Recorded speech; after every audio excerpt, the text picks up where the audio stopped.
ধরনের প্রসেসর ব্যবহার করা হয়েছে? প্যাকেজিং দেখে প্রসেসর সম্পর্কে নিশ্চিত হওয়া যাচ্ছে না, তবে সাধারণত স্যামসাং গ্যালাক্সি A06 মডেলগুলোতে তাদের নিজস্ব এক্সিনস বা মিডিয়াটেক প্রসেসর ব্যবহার করে। এই পিছনে লেখা জানতো। পেছনের তথ্যানুযায়ী স্যামসাং গ্যালাক্সি A06 সেটটিতে 6 জিবি র্যাম এবং 128 জিবি স্টোরেজ রয়েছে। এতে একটি 6.7 ইঞ্চি ইমার্সিভ ডিসপ্লে এবং 5000 মিলি অ্যাম্পিয়ার ব্যাটারি আছে।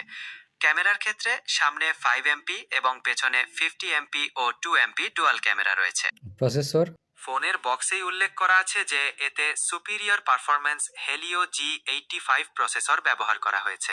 সুপিরিয়র পারফরম্যান্স বলতে কি বোঝাচ্ছে? সুপিরিয়র পারফরম্যান্স বলতে সাধারণত বোঝায় যে ফোনটি দৈনন্দিন কাজের জন্য বেশ দ্রুত এবং শক্তিশালী।